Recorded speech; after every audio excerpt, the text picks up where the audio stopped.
नमस्कार दोस्तों, स्वागत है आपका हमारे YouTube channel MSPS 9980 study centre पर। और आज अपन रिप्रोडक्शन इन प्लांट का नेक्स्ट पार्ट है वो देख रहे हैं, जिसके अंदर अपन आज पढ़ेंगे निषेचन का प्रक्रम और पादपों में निषेचन है वो अपन पूरा इसके अंदर आज समझने वाले हैं। पादपों में निषेचन, तो सबसे पहले अपन देखते हैं निषेचन की परिभाषा। तो निषेचन की परिभाषा हो जाएगी वह प्रक्रम जिसमें नर वह मादा युग्मकों का संलयन होकर भ्रूण का गठन होता है, यानी जिसके अंदर नर और मादा के युग्मक है वो उनका मिलन होता है, उनका संयोजन होता है, उनका जुड़ाव होता है और उनके जुड़ने से किसका गठन होता है? भ्रूण का गठन होता है, भ्रूण का निर्माण होता है। तो उस प्रक्रम को बोलते हैं निषेचन। इस पर क्या कहा जाता है? निषेचन कहा जाता है। इसके अंदर नर और मादा दोनों के युग्मक आपस में मिलते हैं, जुड़ते हैं और ये होता है लैंगिक जनन में। लैंगिक जनन है उसके अंदर निषेचन का प्रक्रम होता है, बाकी अन्य जनन में ये नहीं होता है। उसके बाद हम देखते हैं पादपों में निषेचन कैसे होता है। तो सबसे पहले अपन ने जो जनन अंग देखे थे पादपों के, तो उसके अंदर सबसे पहले था पराग कोश, यानी कि जो नर जनन अंग था, नर का जनन अंग। और उसके अंदर क्या होते हैं, जैसे ये उसका अंग था और ऊपरी भाग है उसको अपन कहते हैं पराग कोश। ऊपरी भाग को अपन बोलते हैं परागकोश बोलते हैं। परागकोश के अंदर होते हैं परागकण, इसके अंदर होते हैं परागकण, यानी कि जो नर का जनन अंग है परागकोश, उसके अंदर क्या होते हैं? परागकण होते हैं जो नर युग्म का कार्य करते हैं। किसका काम करते हैं? नर युग्म का। नर युग्म होते हैं और ये परागकण की प्रक्रिया के माध्यम से, यानी किस प्रक्रम के माध्यम से? परागकण और परागकण में डिफरेंट है, जो हमने कल वाले क्लास में देखा था। यानी कि परागकणों का किसी भी माध्यम से मादा पुष्प के वर्तिकाग्र पर जाना क्या कहलाता है? परागण कहलाता है। उसको अपन बोलते हैं परागण। तो उसको अपन बोलते हैं परागण। अब जैसे ये परागकण वहां पर आ गया, जो मादा का जनन अंग है जिसको अपन बोलते हैं स्त्री केसर या ऊपरी जो भाग है उसको कहा जाता है वर्तिका। उसको कहा जाता है वर्तिकाग्र। तो वर्तिकाग्र पर आकर गिरता है और गिरने के पश्चात उसका होता है अंकुरण। क्या होता है? तो परागकण है, परागकण का अंकुरण होता है, यानी कि वो वृद्धि करता आगे बढ़ता है और इसके वृद्धि करने से जो नलिका विकसित होती है उसको कहा जाता है पराग नलिका। यानी कि परागकण है उसके आगे जाने के लिए जो नलिका होती है उसको हम बोलते हैं पराग नलिका। अब नीचे वाला भाग है ये होता है अंडाशय का। किसका होता है? अंडाशय का। ये भाग होता है अंडाशय का। और अंडाशय के अंदर होती है अंडकोशिका। अंडाशय के अंदर क्या पाई जाती है? अंडकोशिका होती है, जो मादा युग्मक है, जो मादा युग्मक होता है। और जो परागकण है वो नर युग्मक। तो जो नर युग्मक परागकण है अब यहां से चलकर कहां पर आ गया? यहां पर अंडाशय के अंदर आता है, पराग नलिका से होता हुआ, और इन दोनों के संयोजन से किसका निर्माण होता है? युग्मनज का। पहले दो युग्मक है, पहले दो क्या है? युग्मक। ये नर युग्मक है और ये है मादा युग्मक।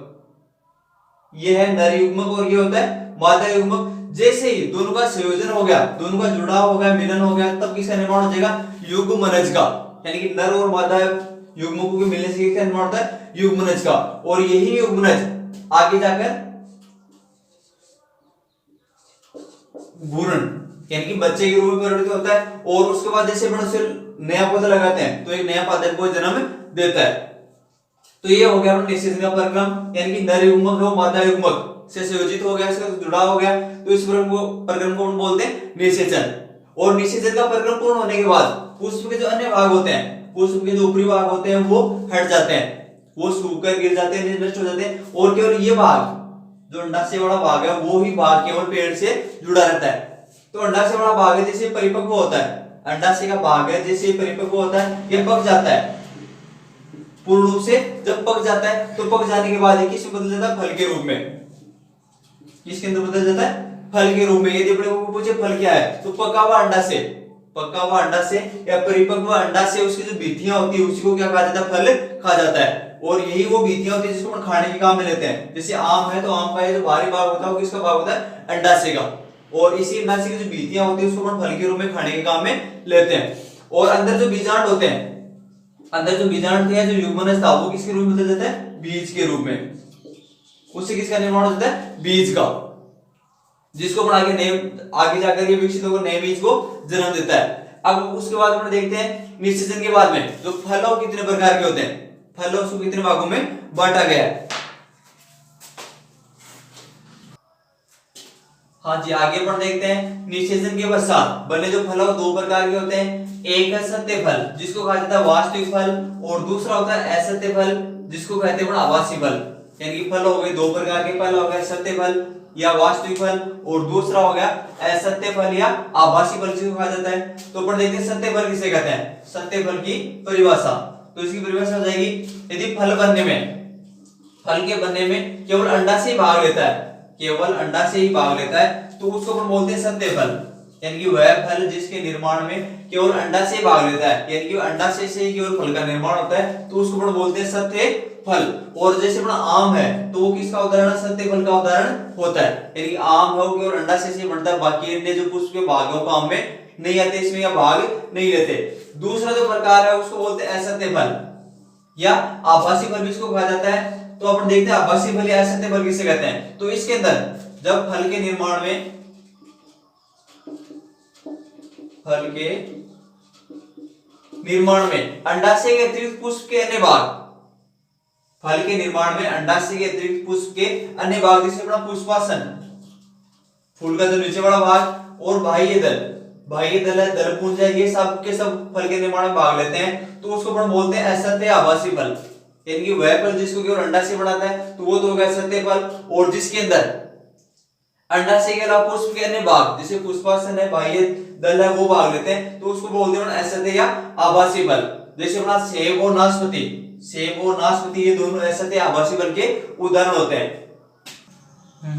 हाँ, तो आगे अपन देखते हैं अनिषेक जनन, जनन का अगला प्रकार जिसका नाम है अनिषेक जनन। तो अनिषेक जनन की अपन परिभाषा देखते हैं। जब पौधे में बिना निषेचन, जब पौधे में बिना निषेचन के ही अंडा से सीधा फल में परिवर्तित हो जाता है, तो फल में परिवर्तित हो जाता है, उसको अपन बोलते हैं अनिषेक जनन। और उदाहरण अपना हो जाएगा केला और अंगूर, केला और अंगूर हो अनिषेक जनन के उदाहरण है। और इन फलों में बीज नहीं होते, अनिषेक जनन से बने जो फल होते हैं बीज नहीं होते। अब अनिषेक जनन से बने जो फल है उसको तीन भागों में बांटा गया है, तीन भागों में बांटा गया है। सबसे पहला है सरल फल, सबसे पहला सरल फल। तो अपन देखते हैं जब पुष्प के अंडा से एक ही फल बनता है, यानी एक अंडा से उससे एक ही फल बनता है, तो उसको बोलते हैं सरल फल। एक ही पुष्प के अंडा से एक ही फल बनता है तो उसको बोलते हैं सरल फल। और उदाहरण हो गया अपना आम और गेहूं, ये एक अंडा से एक ही फल बनता है। उसके बाद दूसरा जो फल का प्रकार है वो है पुंज फल, उसको बोलते हैं पुंज फल। जब बहुअंडपी पुष्प के वियुक्तांडपी अंडाशय से अलग अलग फल बने परंतु समूह में रहे, यानी कि अलग अलग जो अंडाशय है उनसे फल तो अलग अलग बनते हैं लेकिन वो एक समूह में रहते हैं, जुड़े हुए रहते हैं, तो उसको अपन बोलते हैं पुंज फल, यानी कि पुंज के रूप में जमा रहते हैं। और उदाहरण हो गया अपना स्ट्रॉबेरी। उसके बाद अगला है संग्रहित फल, तीसरा जो प्रकार है उसको बोलते हैं संग्रहित फल। तो जब एक संपूर्ण पुष्प क्रम फल निर्माण में भाग लेता है, यानी कि पूरा का पूरा जो पुष्प क्रम है वो फल के निर्माण में भाग लेता है, तो ऐसे फल को अपन बोलते हैं संग्रहित फल। क्या बोलते हैं, संग्रहित फल। और इसका उदाहरण हो जाएगा शहतूत और कटहल, शहतूत और कटहल है वो संग्रहित फल के उदाहरण है। तो दोस्तों ये थी अपनी पादपों जनन की क्लास, और उम्मीद करता हूँ आपको वीडियो अच्छा लगा होगा। और यदि आपको वीडियो अच्छे समझ में आता है तो वीडियो को लाइक करें और हमारे चैनल को सब्सक्राइब जरूर करें। धन्यवाद दोस्तों।